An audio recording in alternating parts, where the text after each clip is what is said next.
Africa महाद्वीप के बीच बसे देश डेमोक्रेटिक रिपब्लिक ऑफ कॉन्गो में हालात इस समय बहुत ख़राब हैं। यहाँ के गोमा शहर में नरसंहार जैसी स्थिति है।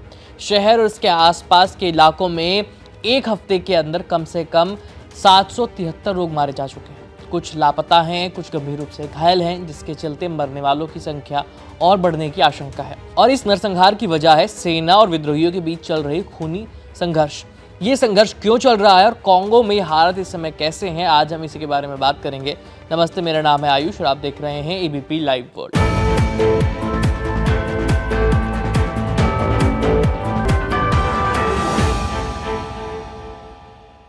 जानकारी के मुताबिक कॉन्गो की सेना से पड़ोसी देश रवांडा समर्थित विद्रोही गुट M23 की लड़ाई के दौरान 773 लोगों की मौत हुई है। दरअसल विद्रोही गुट M23 ने एक दशक से चले आ रहे संघर्ष में शहर पर यानी गोमा शहर पर कब्जा कर लिया।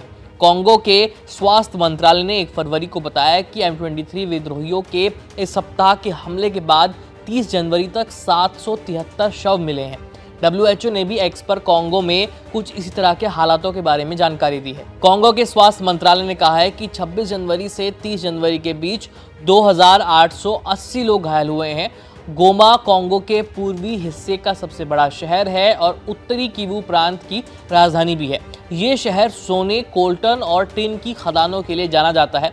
इस हफ्ते विद्रोही गुट M23 ने इस पर कब्जा कर लिया। कब्जे के बाद से M23 गुट ने पानी और बिजली समेत बुनियादी सुविधाओं को बहाल करने का वादा किया। ऐसे में 1 फरवरी को गोमा के सैकड़ों निवासी शहर की तरफ लौटते हुए भी देखे गए। उन्होंने हथियारों के मलबे और खून की बदबू से भरे इलाकों की सफाई भी की। इस बीच WHO और दूसरे मानवीय संगठन भारी लड़ाई के बीच गोमा शहर में राहत कार्य में लगे हुए हैं। रिपोर्ट्स के मुताबिक इन संगठनों को काम करने में कठिनाई भी हो रही है और उनके अपने कर्मचारी भी प्रभावित हुए हैं। Medecins Sans Frontieres Doctors Without Border संगठन के अधिकारी ने रॉयटर्स को बताया कि हमारे पास दवाओं का बहुत कम स्टॉक बचा है। कुछ विस्थापन शिविरों में लोगों की सहायता को बंद करना पड़ा है। वहीं DRC यानी कॉन्गो की सेना के अधिकारियों का कहना है कि उन्होंने विद्रोहियों से कुछ गांव छुड़ा लिए हैं। इससे विद्रोहियों की दूसरे इलाकों में बढ़त थोड़ी धीमी हो गई है। कॉन्गो सरकार का कहना है कि विद्रोही गुट M23 के हथियारबंद लोगों ने कॉन्गो के नॉर्थ किवू में आतंक फैलाने के लिए नए नए तरीके खोज रखे हैं। कॉन्गो का आरोप है कि पड़ोसी देश रवांडा M23 गुट को बलात्कार, हत्या और यातना जैसे अपराधों के लिए पैसे, हथियार और रसद देता है।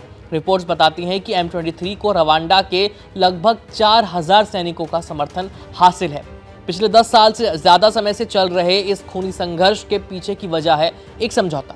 बताया जाता है कि एक विद्रोही गुट जिसका नाम था national Congress for the defence of the people यानी CNDP और कॉन्गो सरकार के बीच एक समझौता हुआ था, जिसमें सरकार ने तय किया कि वो विद्रोही गुट के लड़ाकों को कॉन्गो की सरकारी सेना में भर्ती करेंगे। वहीं विद्रोही गुट CNDP एक राजनीतिक पार्टी बनाना चाहता था ताकि वो सत्ता में आ सके, लेकिन CNDP गुट का मानना है कि कॉन्गो की सरकार ने ना ही अपना और ना ही उनका कोई भी वादा पूरा नहीं होने दिया और ना ही किया, और इसी के कारण से 2012 में M23 मूवमेंट का गठन हुआ। इस समूह ने सरकार के खिलाफ विद्रोह कर दिया, जिसके बाद से ये मूवमेंट बहुत ज़्यादा हिंसक हो गया।